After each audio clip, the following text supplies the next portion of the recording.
Hello, Pastor Kenneth L. Hollingshed. Evangelism now is where we are, and certainly I want to again introduce to you some very powerful and engaging conversation and just a Friday talk. That's what we're referring to it as we move forward over the next few weeks. I have a very special guest in the studio with us today, but certainly I want to let you know that I am a candidate for General Secretary of Evangelism and Missions for the Christian Methodist Episcopal Church. And that's coming up in about a few weeks. As a matter of fact, 8 weeks from now, we'll be at the General Conference in Dallas, Texas, the Hilton Anatole Hotel, where you will have the opportunity, if you are a delegate, to vote for this candidate, and prayerfully, I will be elected. Now, today we have a very, very good friend of mine, pastor, thought leader, engager. Many people has been in ministry for over 2 decades. Founder of the In Between Chapters, Pastor Ben, created a faith-centered online community for people navigating life's uncertain seasons, perhaps job loss, grief, identity shift, the silence from God, with a unique passion for merging faith and technology. He's building digital spaces where real community, honest conversations, and spiritual growth happen daily. And so his message is simple. If you're in between seasons, that season is not wasted. It's where God does his deepest work. And so, with that said, my friend is here with me, Pastor Ben Reese of the Shady Grove CME Church there in Grand Prairie, Texas. I've been there with him, and he's been at the Rock Church Morning Chapel downtown Fort Worth with me. As I said before, we're good friends, and he's doing a lot of wonderful work in the area of evangelism and outreach, and we're going to talk about a little bit of that, and then we're going to talk about some specific special ministry work that God has birthed from his ministry, because forever God is evolving. We're not staying the same. We're not stuck. We're not trapped in the context of a box. God continues to evolve us and move us beyond sometimes where we never thought we would be, and that's where we are. My dear friend, Pastor Ben Reese, pastor of the Shady Grove Church in Grand Prairie, Texas, a wonderful, wonderful congregation. I've had the benefit of joining in with him and his wonderful congregation, and we have him here with us. And I want to just welcome you, my friend, Pastor Reese, to the show, Evangelism Now. And how are you doing today? Doing well, doing well. Excited to be here, to be on the show, to be able to connect with you in ministry. Yes, sir. I'm just excited to see where the Lord takes us today. All right. Well, wonderful. And so we'll take a lunch at this because all of this is about evangelism. Of course, as you know, I just recently published a new book, Outreach is the Architecture of Evangelism. And we've been talking about this book. We started in Barnes and Nobles a few weeks ago as it was released. We had a wonderful book signing there. It's in several platforms, not only Barnes and Nobles, but it's in Walmart online, it's in Amazon online, Cokesbury online, and again, some overseas outlets online as well. So let me ask you this. Evangelism is not just about reaching people inside the church. It's about meeting people in between moments in their life, and you know that as well as I do. And so when they're searching and questioning and open to change, when we talk about in between moments of life, what does that look like, Pastor, in practical terms? Right, right. So for me, when you talk about someone being in between seasons, is really that space between the old life you had Mm, and the new life that hadn't shown up yet. wow. And so Okay. now you're stuck between, I can't go back to where I was, Hmm. but I'm not sure what forward looks like. Okay. Okay. And I believe that's where God does the best work, is when you have to trust something beyond yourself. Wow, wow, excellent, excellent. There's a chapter in my book, and I won't give it all away, but about persons who are wounded, Mm, people who have gone through divorce, people who are transitioning from the prison system, people who are just out of church totally because of some injury, some traumatic event yeah. that has taken place in their life, and they're just out of it. And so we must engage them from an evangelism perspective to get them to this place, and sometimes even to see that they're in between Yeah. and that God is not finished with them, that God has something more in store for them, and you are just the person to do that. And so, because you have such a strong digital media presence, and can you tell us about your platforms and digital media and what you're currently working on, how they're helping people through digital evangelism? You have quite a bit of that going on at Shady Grove, and then independently, you have some other ministry um, things going on. Sure thing, sure thing. So when I think about digital ministry, Hmm. I think about people are hurt, wounded, Yes, have needs beyond yes, Sunday and absolutely, Wednesday. absolutely. And being able to fill that gap of, it's no longer Sunday morning Wow. or no longer Wednesday night. Hmm. Hmm. Where is the support when it's Monday night and I'm now going through grief? Wow. I'm now going through loneliness. Hmm. And Hmm. so being able to provide some type of digital 24/7 resource Okay. that, Okay. at Yeah. 2 a.m., when you Hey. don't want to call somebody, Hey. to Hey. be able to connect with something Right. that can help you make it through the night. Okay. And Okay. so that's a lot of the ministry premise that we do at Shady Grove, Hmm. is how can we always be available Okay. for a need? For a need. And And so that's kind of what has birthed this in between chapters, okay. where people have reached out in the midnight hours Okay. Okay. and everybody was asleep. Wow. Wow. And you're spot on because I've been in ministry since I was 16 years old, Wow. Pastor Ben, now. And I'm a little bit further down the road now.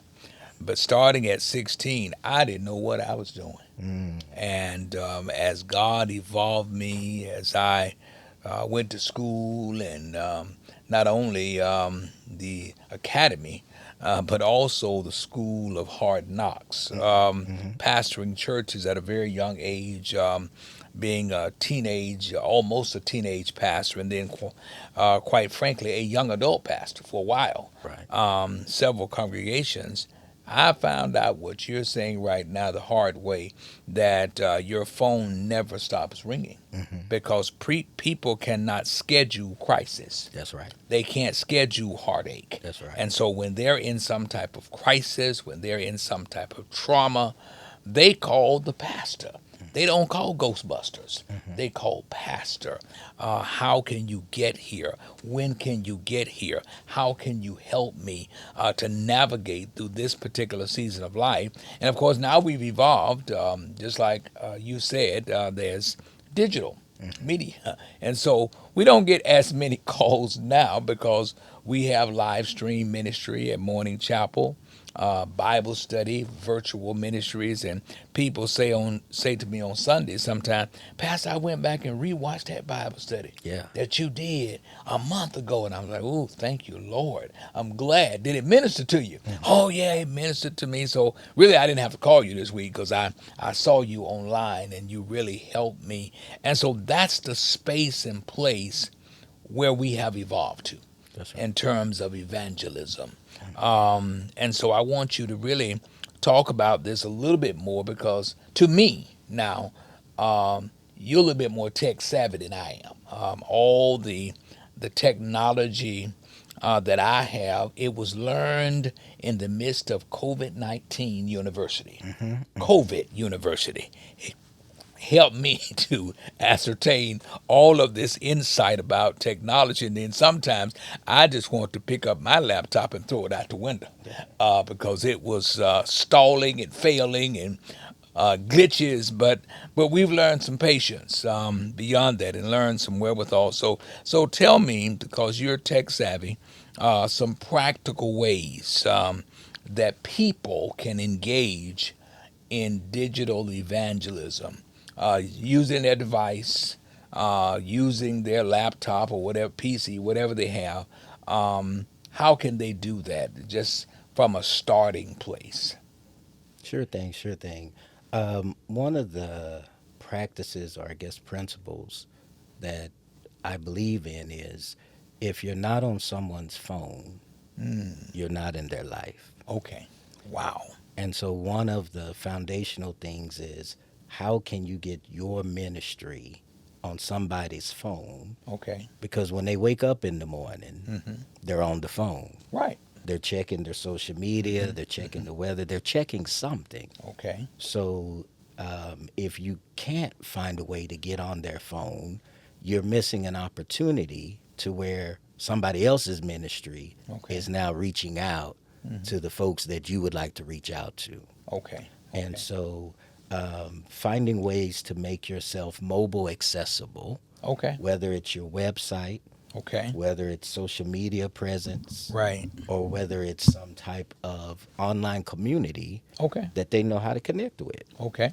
And I did my research on you. Now you have not only Shady Grove CME Church, which you pastor, very efficient pastor, but there's also on social media something called Shady Grove Community. That's another page, and then I found some other page that you're working on. And my premise was that maybe he's targeting different groups of people that have specific needs. And this is how he's evangelizing these people. I don't know if any of these people will ever show up in person. I really don't. And maybe you don't either, but you can help me out with that. Do any of these people ever show up in person, or do they primarily remain online? For the most part, they primarily remain online. Okay. And so you're absolutely correct. We came up with a strategy, not intentional, Okay. but we discovered that we had two different communities. Right, right, right. So Shady Grove community is where most of the members Okay. cohabitate Wow. and discuss. Man, that's great. That's brilliant. Shady Grove, the page, is Okay. more of our outreach, Okay. where we have people who may not even be Christian, Okay. right? They're tuning in from the UK, from Okay. Europe, from Right. Russia, Wow. just because they saw something that caught their eye and it fed them. Okay. Okay. Wow. Wow. So tell me a little bit more, and we'll get more into my book in just a couple of minutes about evangelism or missions and outreach. But tell me a little bit more about this in between chapters, because why do you believe that's one of the most overlooked pages and spaces for evangelism today when people are in between chapters? Help us with that. Absolutely. So I believe that that in between space that many people find themselves in is a space that the church doesn't nurture well at all. Okay. because traditionally, right, when we think about evangelism, we're inviting people to come to a place Right. Right. where in between chapters, Mm-hmm. our type of evangelism is stepping into Right. your in between Okay. and Okay. offering to walk with you. Wow. Okay. And so we're finding out that most people would like somebody to walk with them, Yes. and they Yes. may not always be in your church. Yes. And so, Mm-hmm. how do we Mm-hmm. provide that covering, that support system to someone who we may never meet, but Mm-hmm. they have needs Mm-hmm. that we have the resources? Wow. Wow. Interesting, because in my book, um, Outreach is the Architecture of Evangelism. There are a couple of chapters that deal with non-traditional ministry, Mm, um, evangelizing to people who are affected with HIV/AIDS. yeah. I sit on the board of directors of a Sister's Gift. Cheryl Lewis is the founder and director, good friend of mine, but I'm on her board of directors. And there are persons all the time that are looking for a place and a space to worship. That's right. And they have been kicked out, literally, Wow. out of the traditional institutional church. People don't want to be bothered with anybody that they feel like have been infected or with a disease. We are not educated on a lot of things as it relates to HIV/AIDS. You remember a few years ago, maybe 10 years or so ago, when there was so many educational things and literacy things about HIV/AIDS. Hmm. And matter of fact, we even had educational forums, and we had testing right there at the church. And I took the test first as pastor. Reverend Tanisha took the test. Several of our ministers took the test to kind of free the atmosphere and to let people know that it's okay to get tested. That's right. Well, there was some people that came out of that behind the scenes, out of the cracks. Mm, I call it the cracks of evangelism. that's good. That said, Pastor, oh, I would love to be a part of your church, but nobody can know it. Nobody can know. They can't know that I have HIV/AIDS. Please don't tell them, because if you tell them, they're going to boot me out of here. That's right. And so, at least on two occasions, is in this book, right here. Two occasions, persons joined the church, came to worship every Sunday. Nobody knew Hmm. what they were struggling with. It's none of their business That's right. what they were struggling with. This was relationship between the pastor and that particular person, and we didn't shout it out across the pulpit, anything like that. And they did not know until that person transitioned. Mm, And then all of the agencies came to the funeral, and they said, "Oh my God, this person had AIDS." I said, "Well, you know what? You probably have something too. hmm. Maybe it's not AIDS, Hmm. but it's something else that's infecting you and affecting you, and you did not have the transparency to share it. And so, how do I engage you? How do I evangelize to you? How do I connect you with Christ?"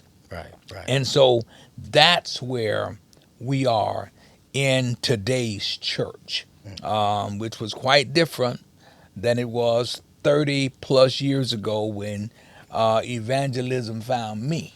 I didn't find it. It Right. found me, and it called me, and I've been serving and working in this field of work, this mission field, I call it, for 30 plus years. And so I want you to help me with this, Pastor Ben. Why do you think people in transition are more receptive to faith conversations than people who are in what we think are quote unquote stable seasons of life? Good question. Good question. I think it all comes down to when you're in transition Mm, and you're not in a stable place, okay. by default, Hmm. you're more open minded Right. to what's going to get me out of this transition. Wow.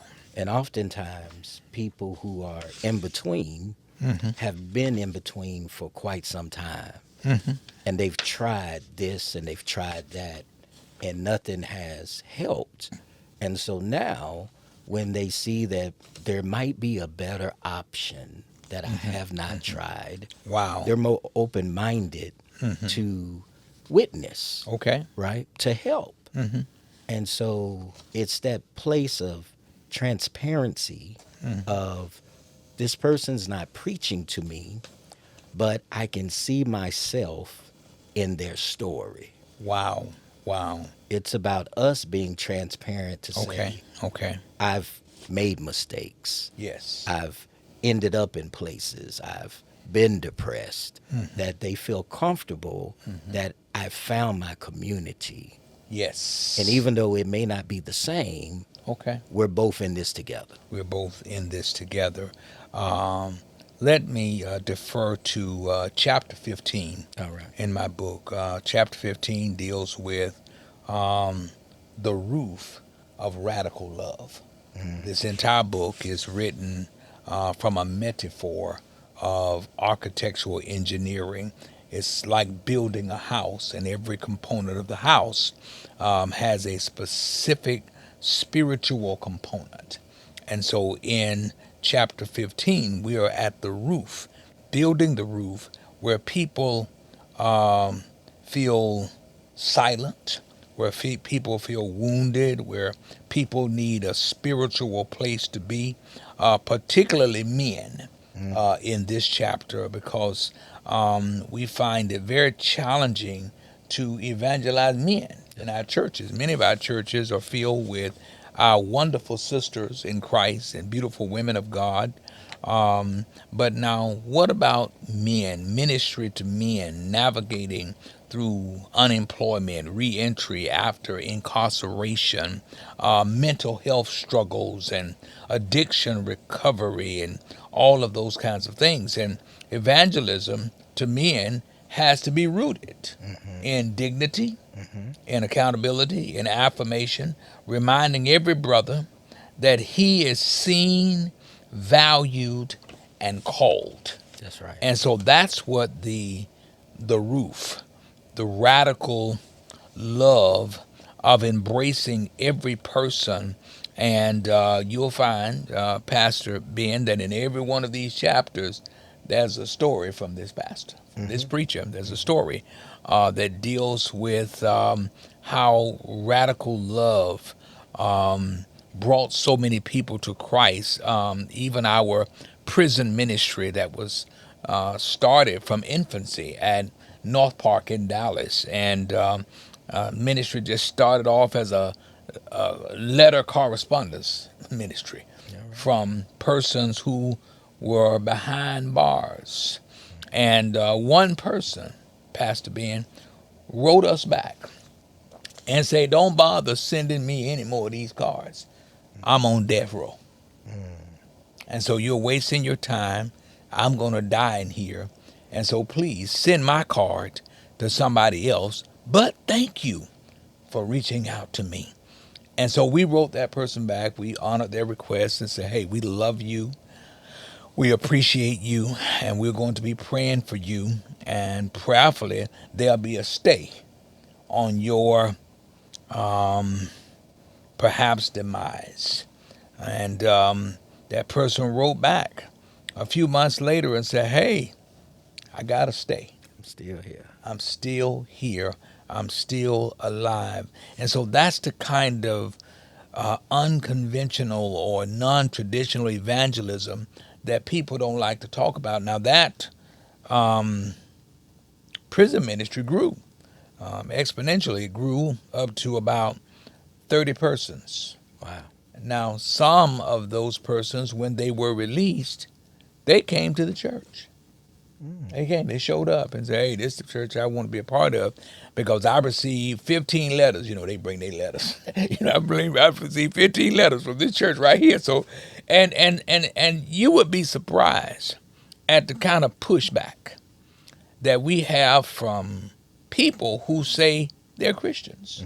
People say, "I've been in the Lord for a long time. I love the Lord, But by and large, they don't love people. They My. do not love people. They do not love what people have gone through. And they have a tendency of holding people hostage to their past. Hmm. And so we kept that ministry going. And maybe about two or three stayed. The rest of them just affiliated with the outreach portion Hmm. of our church. We were giving bread and food and resources every week. And so they said, well, hey, I'm not coming in them walls, Hmm. but I appreciate everything you're doing for Absolutely. God's people.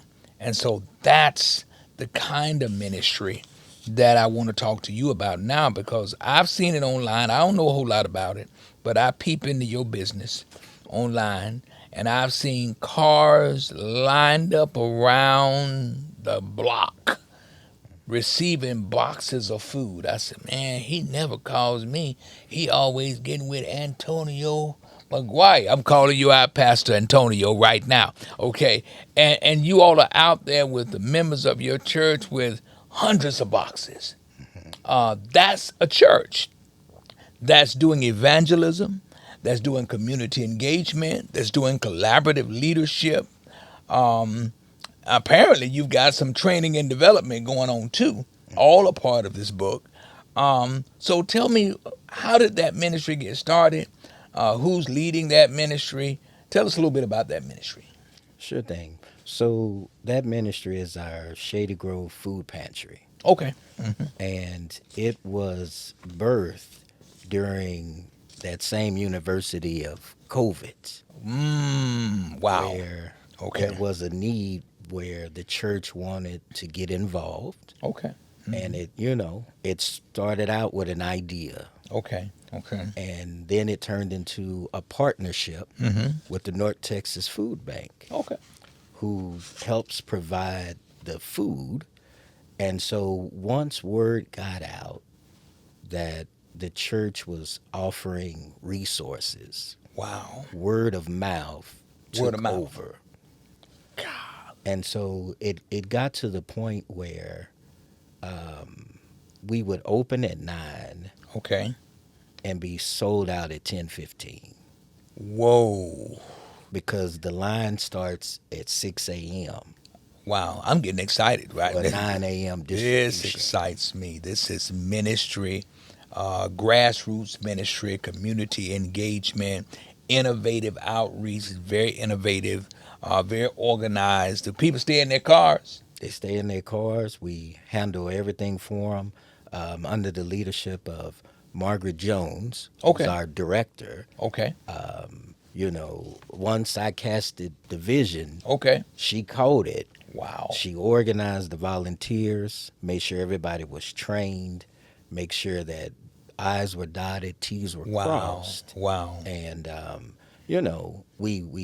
we like to say that we have our Chick-fil-A style logistics, Okay, so okay, that people can come in and we can keep the line flowing, and we're greeting, right? okay. Yeah. So they don't let pastor pick up too many boxes Okay, because they want okay. pastor preach on Sunday. Sure, sure, So sure. I've been assigned as the welcome committee. There you are. So I'm at the window with the drivers greeting You everyone, having hospitality. conversations Okay, and prayer. okay. Wow. We've had some people who said, I don't need a box, I need a prayer. Wow, wow. And That so we that will is. stop the line, bring them to the side, Well, man, and just, let me just share with you because, man, I that just gets my wheels to turning when you have that kind of ministry going on. Because as I said, evangelism called me, and so the Rock Church downtown Fort Worth Morning Chapel, we have a similar kind of ministry where we hit the streets of Fort Worth in the downtown area. I don't know if you know about that Lancaster area, hmm probably about 3 4 minutes from the church. There are literally hundreds and hundreds of people who are living on the street, wow. unsheltered people living in. These are our cousins. Hmm. These my brothers, my sisters. Hmm. And I dare people say you afraid to go down there. Your nephew down there. Right. Your niece is down there. Your mama might be down there. Your daddy, your uncle, your aunt. And what I'm getting at, these are our family. And so what we've done in Morning Chapel, from a seasonal standpoint, once every 2 or 3 months, our director of evangelism and outreach, Reverend Tanisha, she coordinates the effort, and we put together all kinds of hot food items for Hmm. them, That's good. um, and a beverage, a drink, water, juice, and we load the church van up along with pickup trucks, Hmm. and we go down there into the thickets of that. We pray for people. We give many sermons to people. We give out tracts to people, That's right. and we give out food. Not only food, we've also given out during the winter months. We've given out socks and hoods. We have what is called Socktober. Okay. Socktober is when we retrieve socks from the missionaries. They lead that ministry at Morning Chapel, and we have hundreds of pairs of socks, hoods, even scarves for people who are unsheltered. Hmm. They need this. Hmm. And so we go back out there and we have our coats and hoods on and we share with them along with prayer. And not only that, as a caveat, we partner with at least four different nonprofit agencies That's good. because they already addressing populations of people, Hmm. so we don't have to do that work. Hmm. They've already reached the families, reached the people. They just need some churches and some ministries to come alongside them and partner. That's And it. so we have had toy drives for Hmm. children, all of this under the guise of evangelism and community engagement. Churches and people, get in your community. That's right. We've got to have some soldiers on the front line. And so, what we've done, we've gathered grocery baskets, Mm. all kinds of groceries, chicken, turkey, non perishable items. And these are good baskets. Now, these are not skimpy baskets now because we want people, families to eat That's right. real good because we're eating good at our homes, That's right. right? That's right. And so we go out again Hmm. on the church van Hmm. along with a caravan of members and we deliver those groceries to each one of those nonprofit agencies, and they see to it that the baskets are distributed to the families that they serve. That's And good. all of those families that they serve are by and large from the Fort Worth area, Hmm. from the Metroplex. And so, again, we are addressing the needs of our communities, and we also put a card in each basket Hmm. Hmm. to say where this basket came from. Hmm. Pastor Kenneth L. Hollingshed, Hmm. pastor of the Morning Chapel, CME, the Rock Church, downtown Fort Worth. We would love to have you Hmm. and your family. And Hmm. so they get that card of love to go along with it.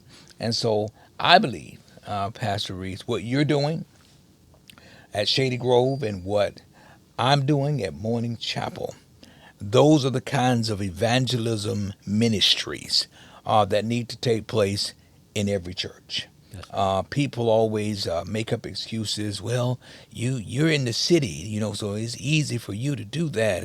And Pastor Ben, he's in the city as well. You're in Grand Prairie, right? Hmm. Yeah, that's a suburb. So you're in the metroplex. Well, what about those churches in the rural? Well, there's a school somewhere. Yep.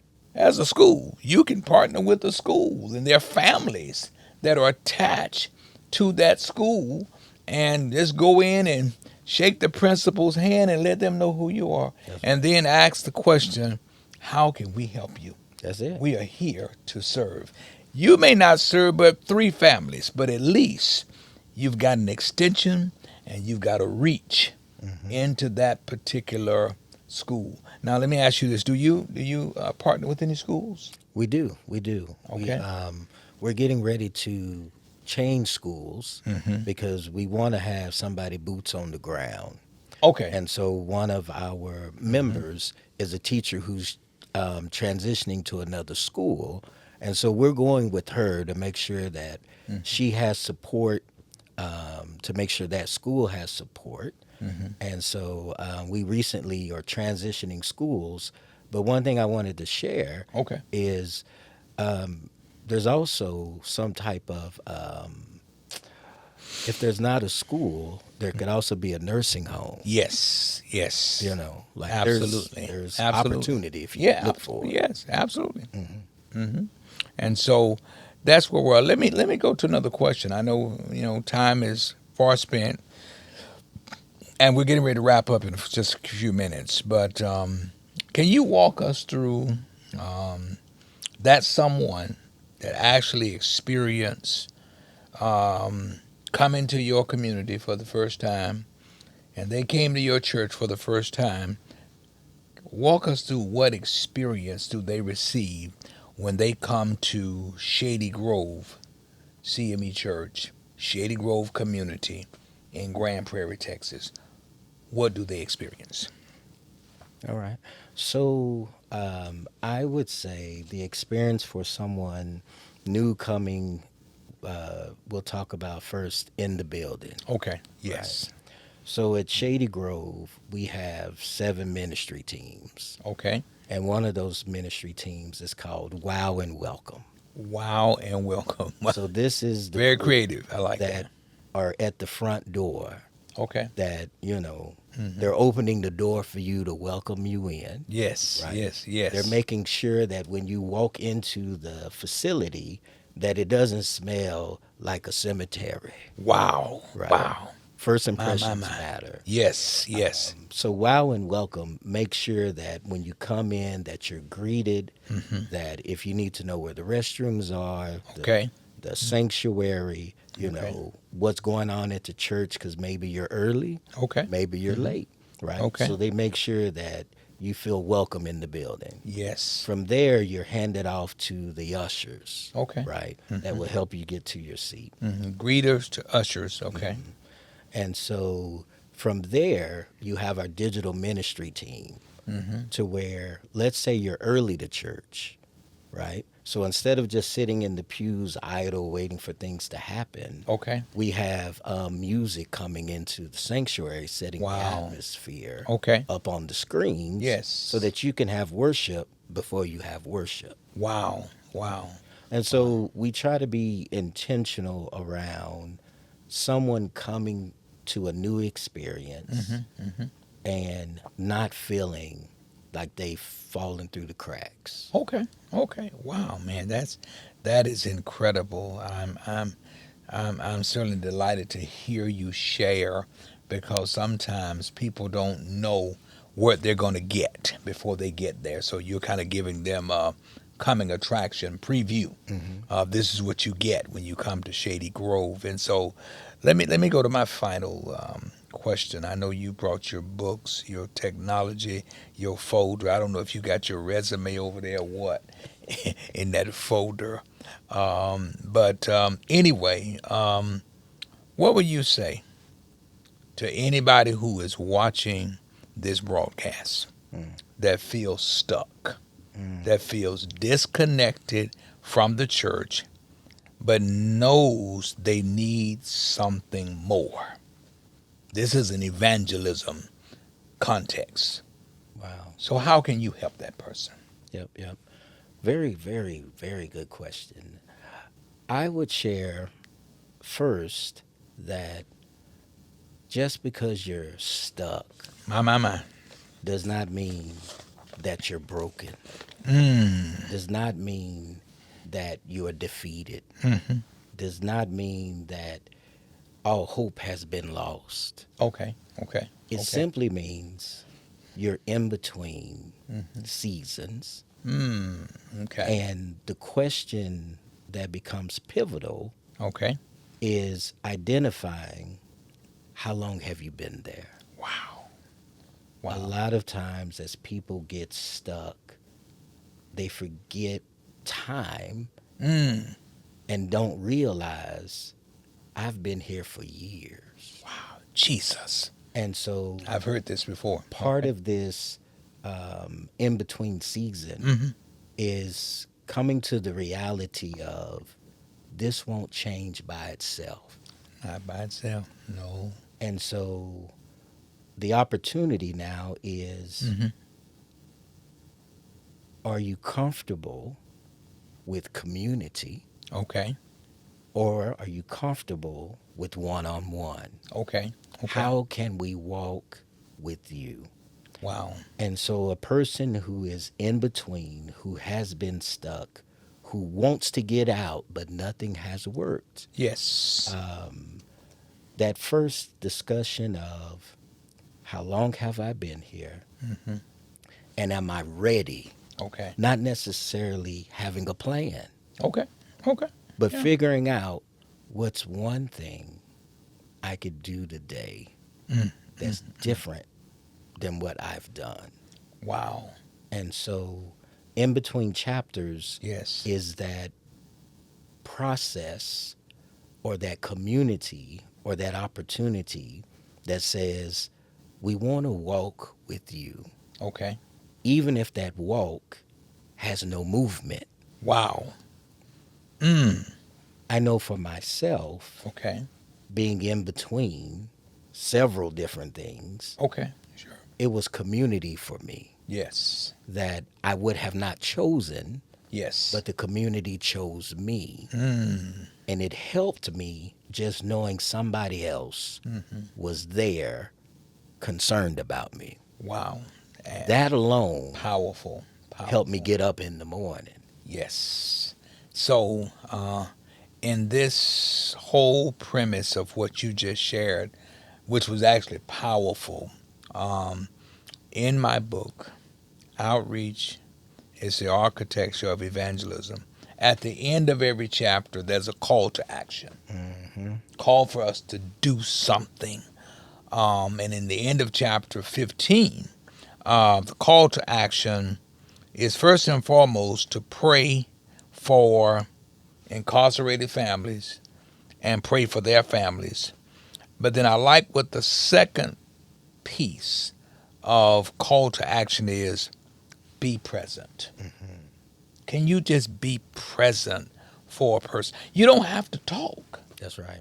Just be there. Can I get someone to check on me every day? Mm-hmm. Just call me. Hey, it's me again. I'm just checking on you. Do you need something today? Okay, man. Well, hey, great.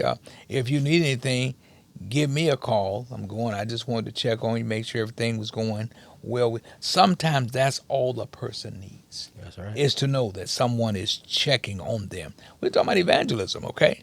Mm-hmm. Another piece of the call to action in this particular chapter is be an advocate.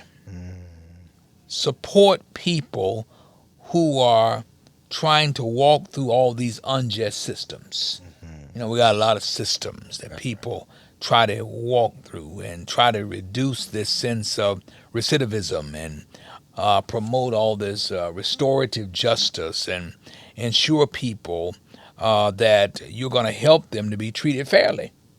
And first and foremost, to help them to be treated fairly, you've got to have a sense of compassion Mm-hmm. for them. That's right. You've got to believe, and then finally to offer radical love. Welcome them to the body of Christ.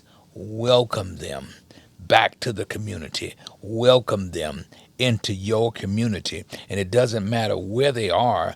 Um, we've had people from all walks of life show up sleeping in their car Mm-hmm. with children. Mm-hmm.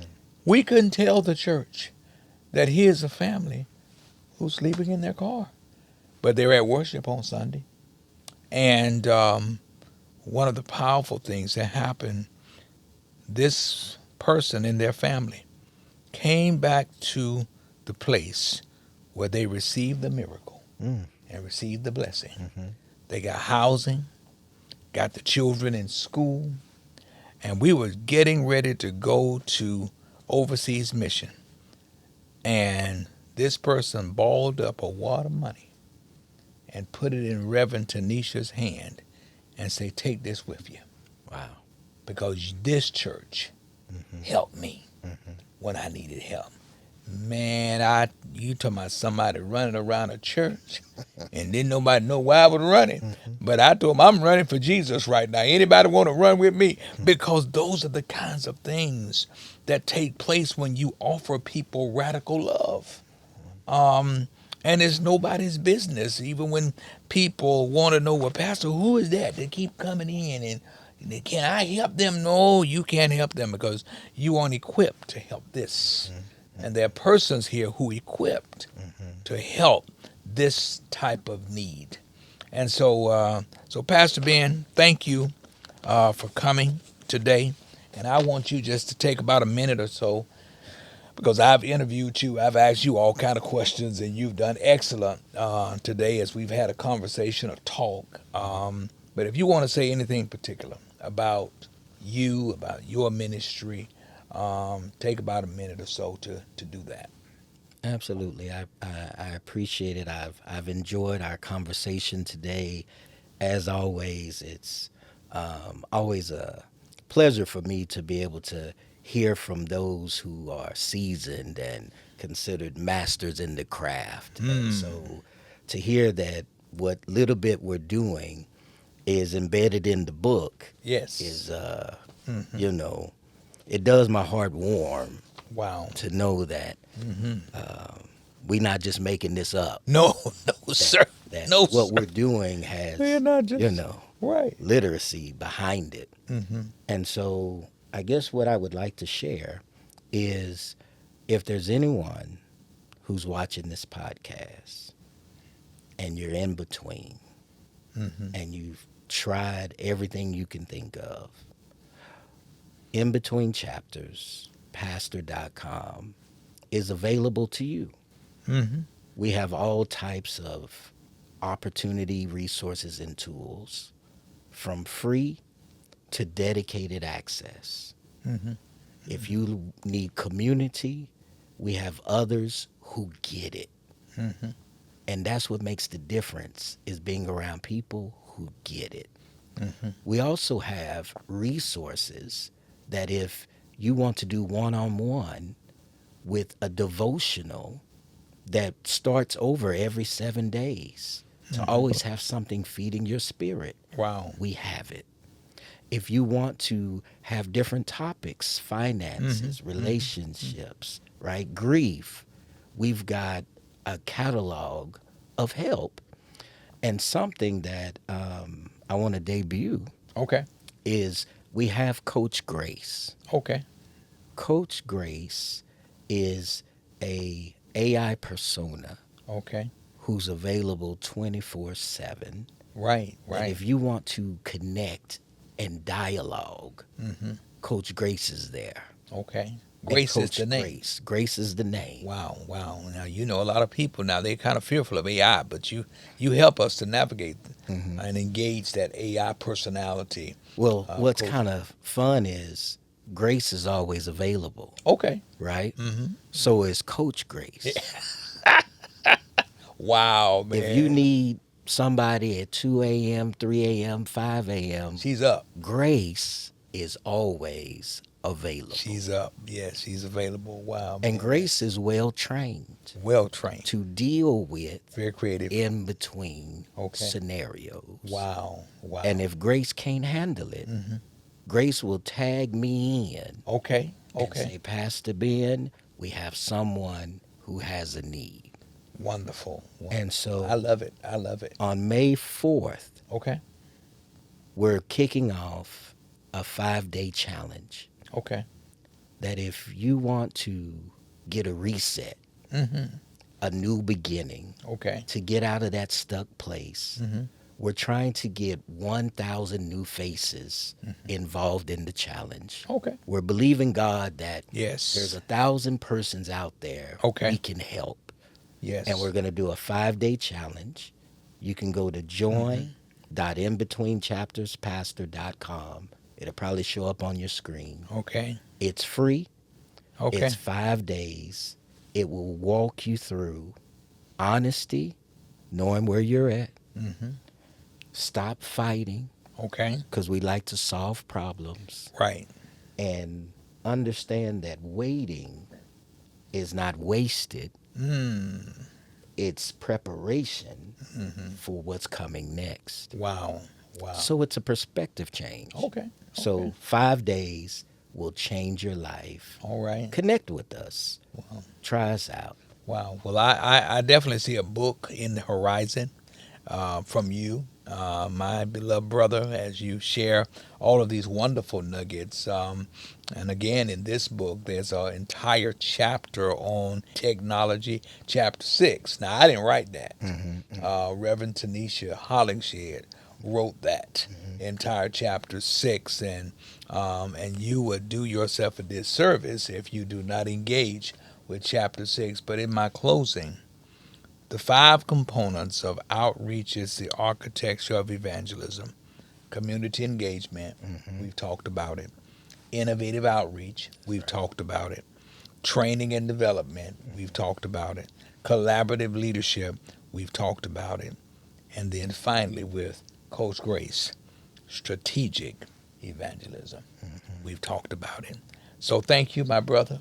I Thank you. appreciate you coming to share with us, and I thoroughly enjoyed you. And we'll see you in the journey, as we always say, as we walk and talk and share together in this ministry. Thank you very much. Thank you for having us.